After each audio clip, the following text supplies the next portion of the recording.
Hey guys, welcome back to Tracie's Place. I hope all of you all are doing well.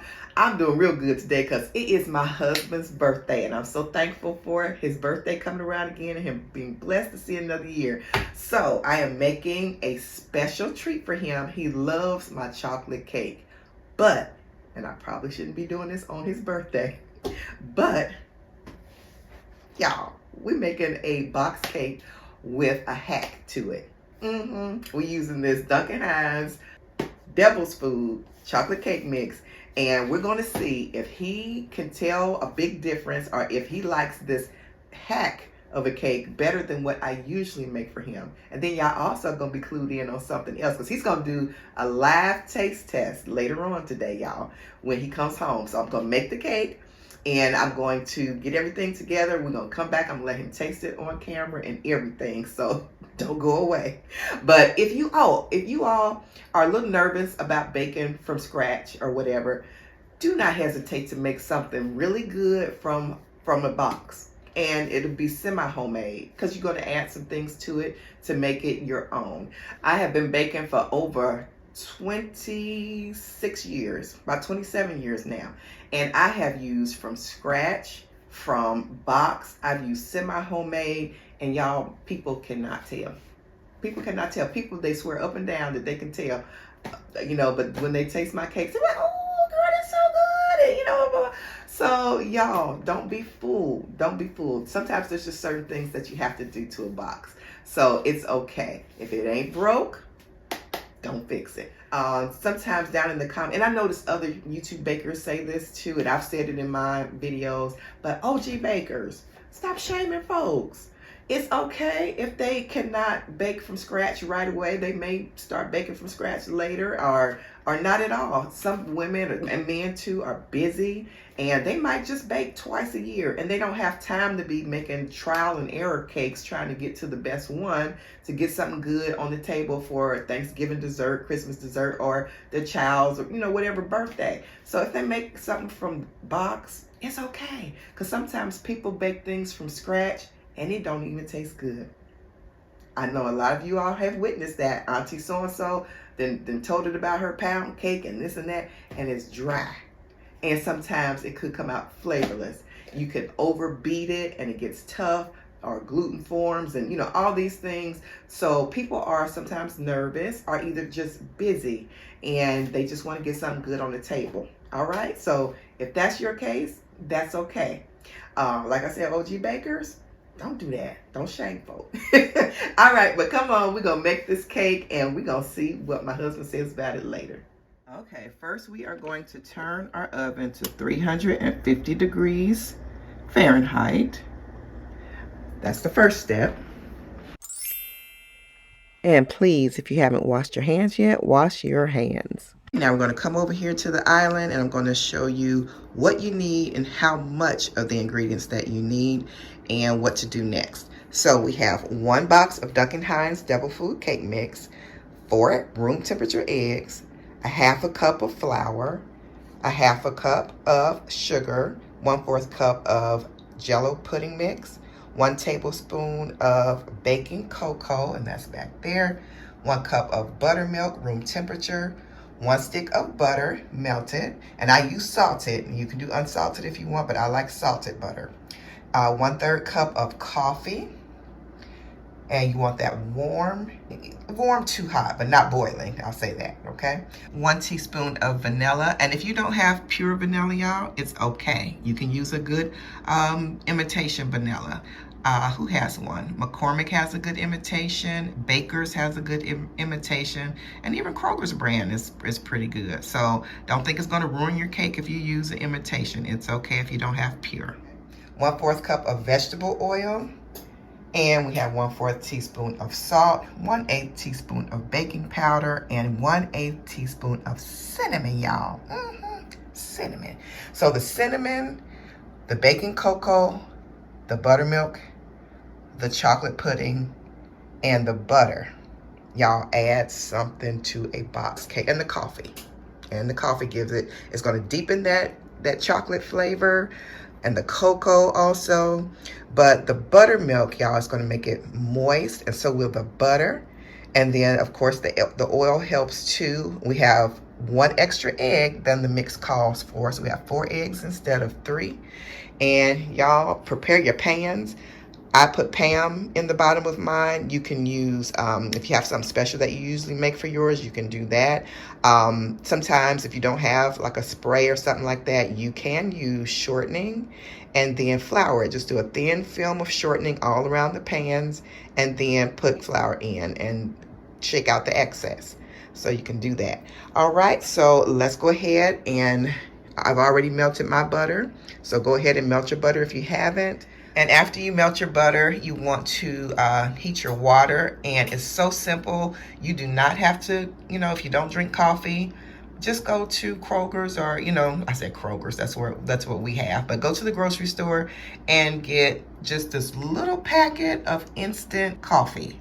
So all I did was heat it up 6 ounces of water in the microwave. About 35 seconds is good. And then you just empty that packet right there into the water, and that's your coffee addition. But we're not going to use the whole 6 ounces. That's just what that makes, that little instant pack makes. We're just going to use 1/3 of the coffee, 1/3 cup of coffee. I suggest watching the video one time through and then coming back and making it with me. So real quick, I will show you just emptying the pack into 6 ounces of 30 to 35 seconds in the microwave, heated water, and then stirring.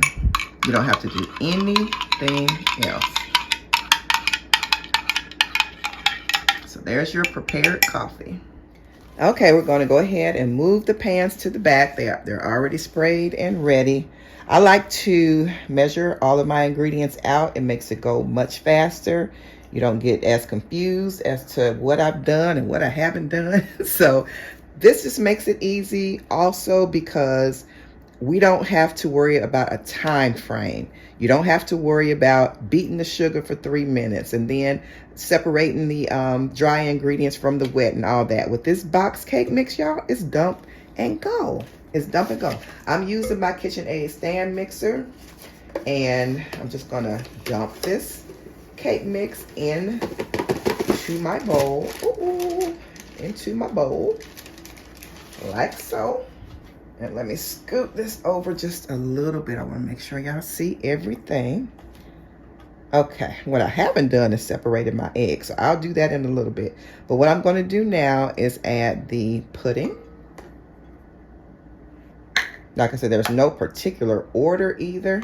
This is the sugar. I didn't sift anything. Okay, this is the flour, and I told you all the measurements already, so we're good to go with that. So the next thing I'm going to add is the oil. You do want to make sure you get all the ingredients in though. Okay, I don't like to leave stuff in my, oops, sorry about that. Shook y'all around a little bit. I don't like to leave things in my cups and stuff. I want to get all the ingredients that's supposed to be in here. We're going to do the buttermilk.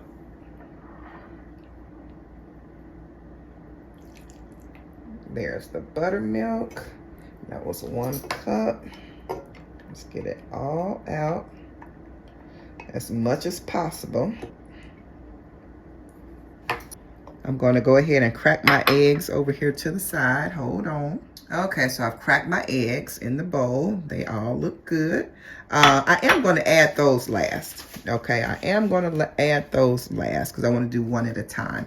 So I'm going to go ahead and do my cocoa. Let me get that in. And when you measure your tablespoons and teaspoons and stuff, always make sure that they are level.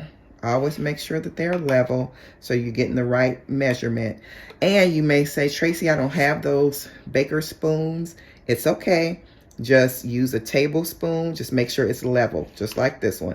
It's only a smidgen off from measurement. It's not going to make a big difference at all. So use your regular tablespoon that you have there in your kitchen. So there's your cocoa, and we're going to add in our cinnamon, salt, and baking powder. Bring over my coffee. And vanilla extract. We're gonna put the vanilla extract in next, and we're putting in a teaspoon of that. So this is 1 teaspoon here.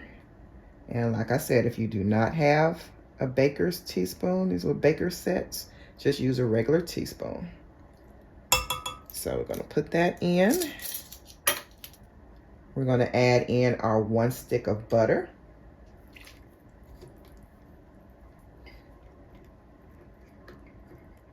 This coffee is warm to hot, but don't have it boiling. When it is hot or warm, it's going to open up that chocolate flavor. That's why you want it warm. You don't want it room temperature. You want it warm to hot. And you can give it a stir. Just a little stir like that, because we want to get it all in there with that chocolate and the cocoa and all of that. That's why I did it close to last. Now we are going to add in the eggs. We're going to add in 1 egg at a time. We're going to lower our beater. If you have a stand mixer, that's fine. If you're doing it from hand and you're doing it real good with the whisk, that'll be fine too. So we're going to put this on low speed for right now. Okay. Let's add in. Whoop. That was 2. I meant to add 1, but it's okay. You want to let them combine somewhat. Okay. And we're going to add in 1. Let that combine. I'm going to go ahead and get that all in there. So you don't have to beat it for 3 minutes and then do this with the dry ingredients and that with the wet ingredients and weighing in anything or anything. So now we're going to turn it up. And turn it up faster. And we're going to beat that till it's well combined. Now this I would say about a minute or so. But it's not a science. You just want to get it mixed together well. So what we're going to do now, and I know that hasn't been a minute, and that's okay. We're going to scrape down the bowl. You do want all your ingredients mixed. So that's the only reason why I'm stopping. It's not any special instruction or anything. We just want to get everything mixed together. That's why. That's why we're doing this. So go ahead and turn it back on. Maybe a good minute. And then we'll be good to go to get it into the pan.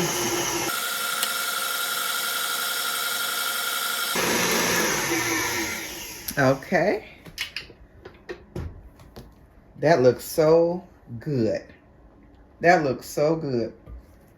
There's no lumps in it or anything.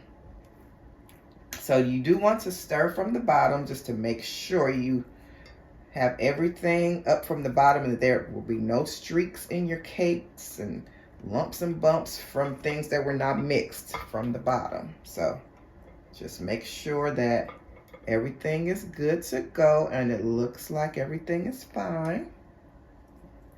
Looks like everything is fine. So now we're going to go ahead and get it into our pans.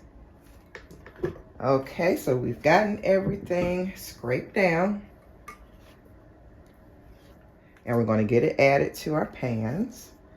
Hope you all can see. Now, I don't weigh my pans and things like that.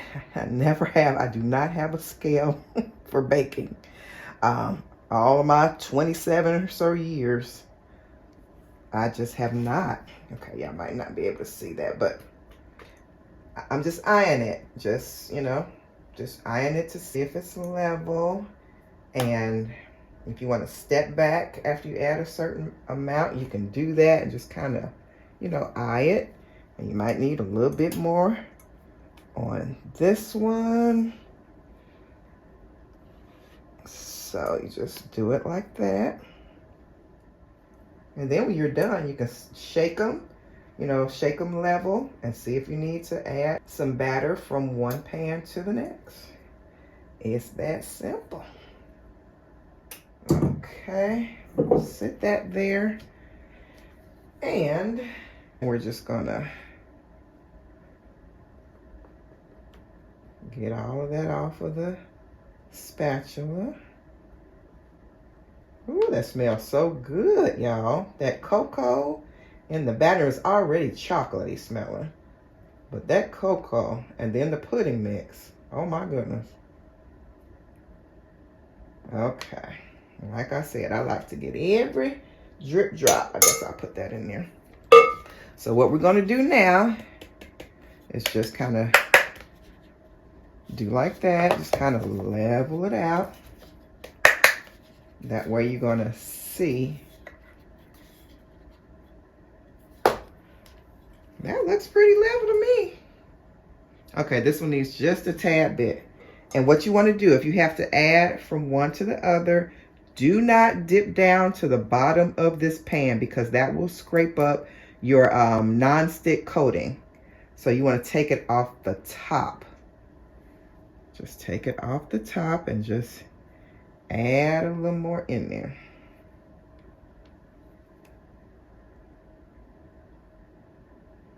You see how easy that was, y'all? Simple. Simple, simple, simple. My hands are clean. My hands are super clean. I've been washing them in between and everything. But yeah, you don't always have to bake everything from scratch. And if you can't bake from scratch at all, it's okay. A lot of people have little kids running around. They're busy. They're working.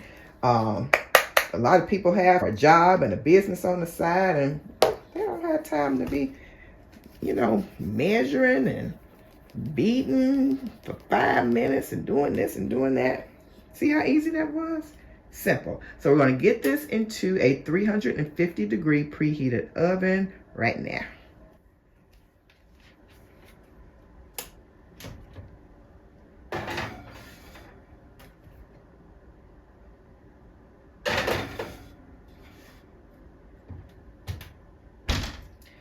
And don't forget to set your timer. Set it for 28 minutes. Well, I said 25. Set it for 25, and we'll check it at 25 minutes. And we'll be doing a toothpick test. You guys, here are the cakes flipped out, and they have cooled. So when you get the cakes out of the oven, let them cool in the pan for about 10 to 12 minutes. And then run a knife, a butter knife, around the rim of the cake to loosen them up. And then kind of with your hand, kind of jiggle them, you know, so that they come up from the bottom. And then put paper towel on top of a cooling rack and just turn them, flip them out. Let them cool for about 2 hours. And then you're ready to ice the cakes. Or you can use my cooling and icing method that I share at the end of the video. All right, guys, so I'm back. And I am going to tell you all, or teach you all, because I've gotten a comment before in one of my videos that I did not show you all how to cut the cake in half, because that's what I'm going to do to this one. I'm going to shave off the tops first, because this time, y'all, they cooked up pretty high. So we're just gonna, and you just want to eye it. You know, a lot of the times the cake, they do come out crooked. And you just kind of want to eye it, like I said. It's not always a science. If you're not baking professional, which I have before, but this is a homemade cake, and it's going to look like it's homemade, but it's going to look good. Really, really nice. And if there's any hardened edges, because sometimes the very, very tips, they get hard a little bit when you make a cake, and that is okay. You just kind of shave them off a little bit with your knife. And I always use a serrated knife. That's the easiest to work with. It doesn't tear the cake. Just still be mindful to be careful.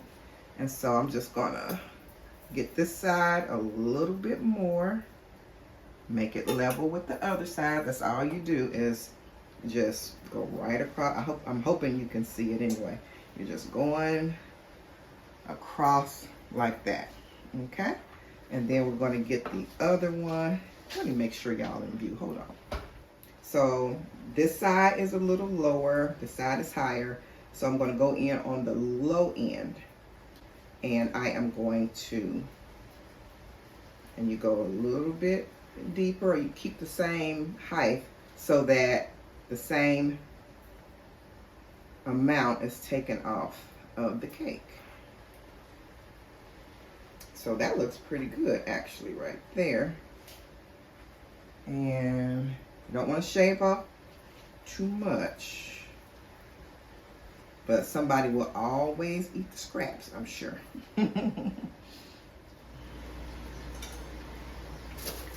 First, we're going to get this cake plate ready. And our icing is already ready. I made a separate video for it, so go over and see that video. This is the best chocolate icing. So make sure you put this icing on this cake. You do not want to use canned icing on any cake. That's my, thing.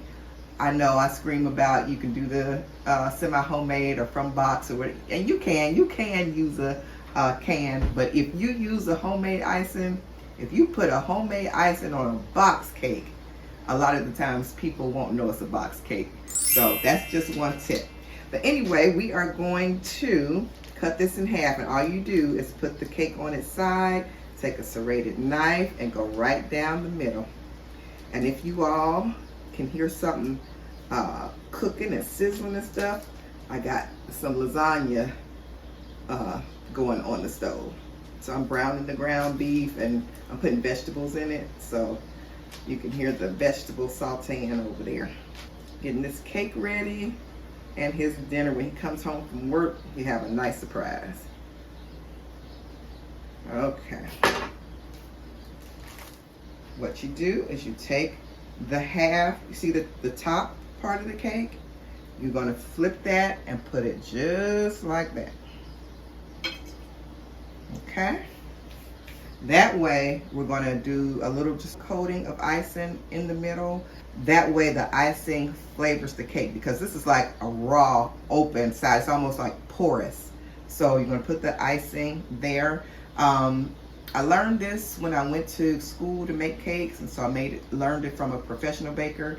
And she said when you open it up, make sure you put the icing in the middle. Don't flip it on the other side to where the cake is harder, because it won't seep in as much. You want the icing or the frosting to seep into the cake to help flavor the cake, and that just does a whole nother layer of flavor.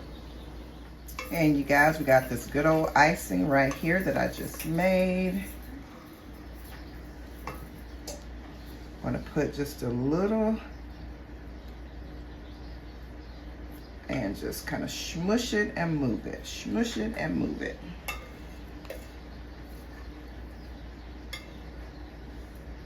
We're just going to do a thin layer, because my husband does not like a lot of icing, so that's why I'm doing just a thin layer.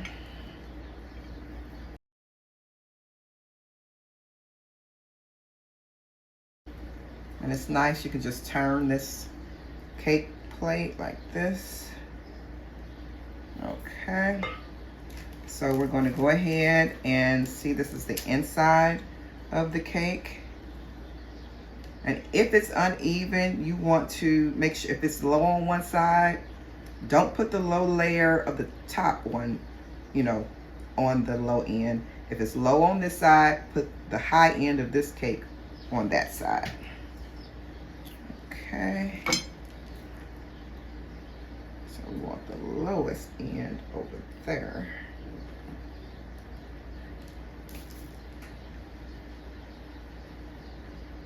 And you can stretch your layers like this, kind of.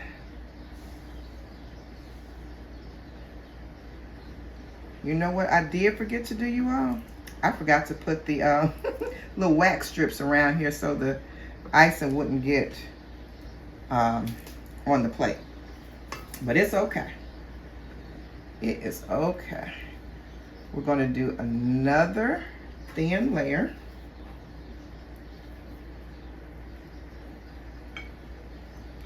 Trying to do this quickly because he's gonna be home in about 40 minutes, if that. I do want this cake to sit for at least an hour before he eats it. But it's gonna be so good on tomorrow. Wish I had made this yesterday, but I was trying to surprise him. So it is what it is. Okay, I'm gonna cut this layer and do the same thing on here. And then we'll be ready to ice the whole cake.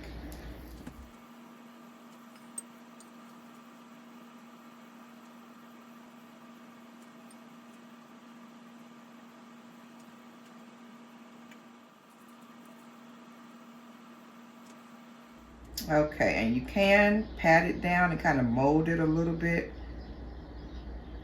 If it's kind of high, sometimes it does take to that. Not a lot though, but okay. So now we're ready to frost the cake. I like to do the sides first. Got this over here a little bit too much, but. And I'm kind of cleaning as I go because I did not put the strips underneath like I should have. And hope this is kind of centered on here really good. All right. The texture and crumb on this cake was so good. I did not even have to do a crumb coating on this cake. I keep getting out of the camera shot. This icing spreads so good. I didn't even really have to do a crumb coat, like a thin crumb coat. I am going to try to do 2 coats of icing, but as you can see, the crumbs are not showing through the cake, and I am ecstatic about that. This is so nice. Maybe I'll get a chance to do a little design on it. I'm not sure how much icing I have left. I should have made a double batch, but he does not like a lot of icing, so. But I did want to make it look pretty for the camera.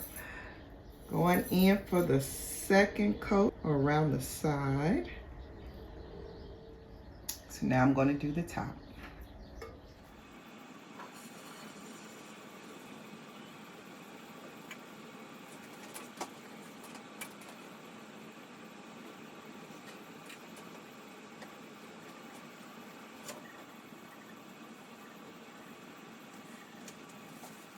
And there it is.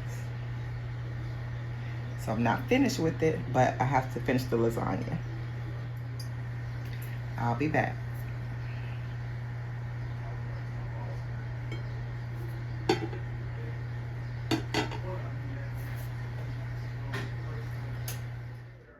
So I'm flattening down some of the icing spikes. My hands are super clean, so don't worry about that. But I lost my rolling pan. So if you have a cake rolling pan, after your icing is kind of dried just a little bit, maybe like after 20 minutes, you can go over with a cake rolling pin and flatten it out smooth. But right here, I'm just going to put Mr. on the top. Just going to give it a little decoration and get it ready for the camera a little bit. And he'll enjoy seeing that on there from me too.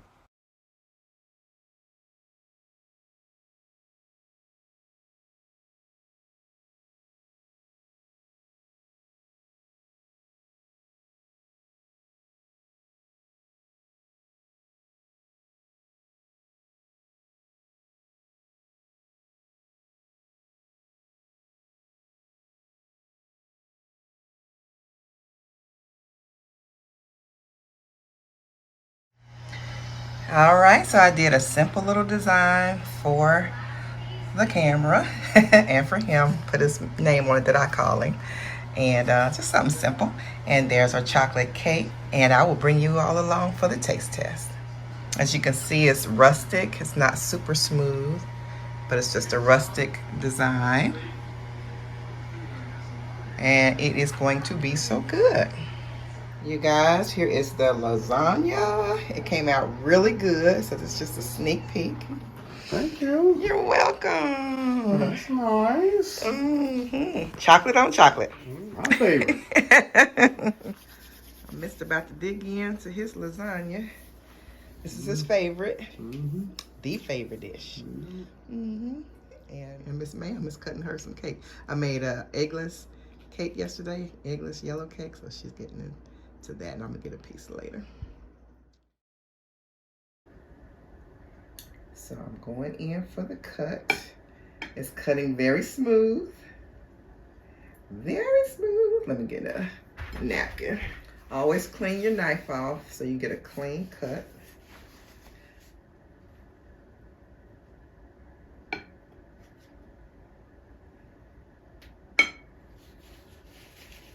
Nice, nice.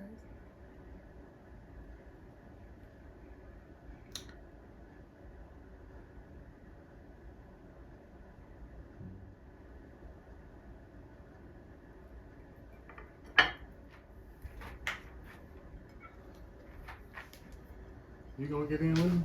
I'm gonna, yeah. Let's sit right here. All right, guys, so make sure I'm in the frame. We are back home. We've been to Bible study, prayer and Bible study. So we ate the lasagna. The lasagna was good. So baby's ready for his cake. And it's his birthday, so happy birthday to my mister. So he's gonna taste the cake for me. And chocolate cake is his favorite cake.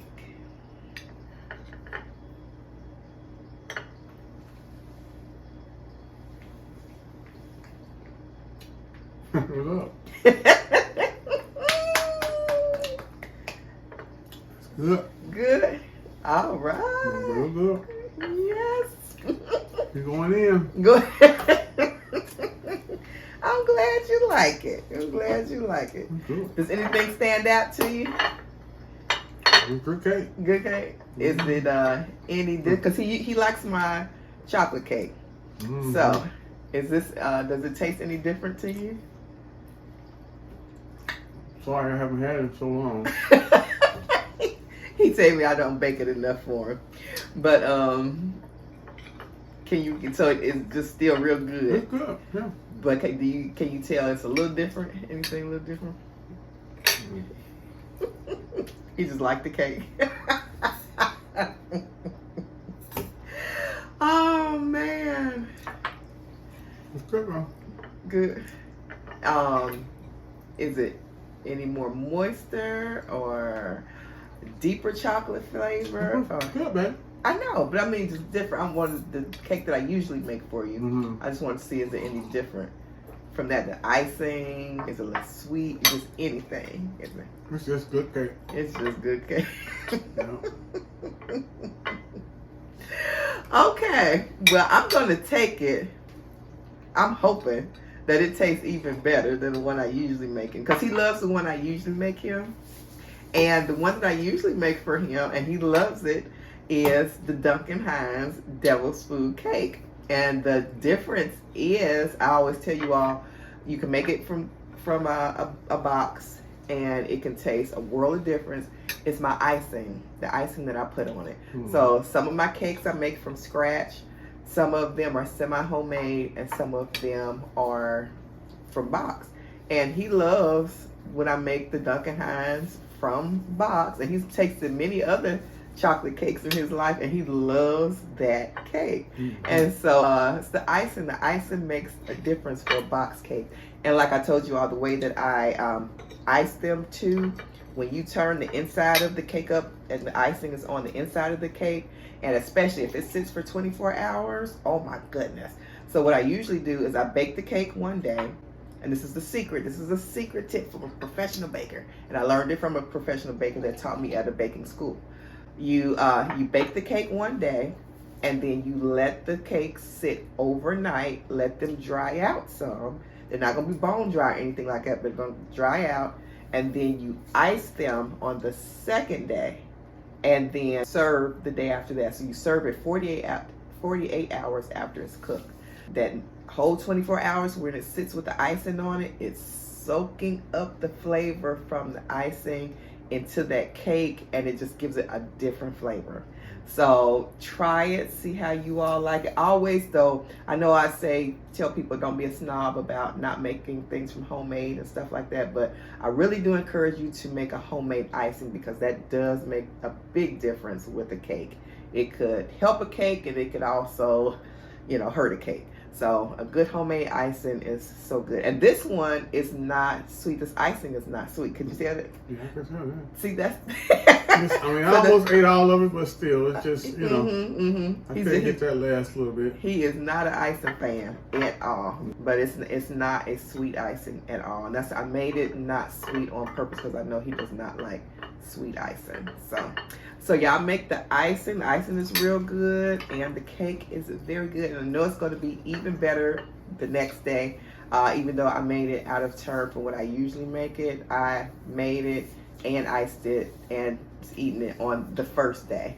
So it's going to be even better tomorrow, and then even better after that. So I will probably be taking this to dinner over to family's house because he can't eat it all. Not this whole thing. But Isaiah will be home soon, and he might want a piece. He's not a big chocolate cake fan, but he might want to taste it. But anyway, we're going to get it all covered up because it's going out. This cake going out. All right, guys. So I am glad you all were able to be with us for the tasting of the cake and everything. And we're going to get ready to go. You all have a blessed day. Check out down in the description box. I have a lot of cakes down there. Try them out. There's an Oreo cake down there, a chocolate covered strawberry cake, a strawberry crunch cake, just a whole bunch of cakes down there, and they are delicious. So go down there, check them out, and check out some of the other videos on the channel. All right, you all be blessed, and we'll see you next time right back here on Tracie's Place. Bye. Yeah. I'm glad too. I'm glad about it.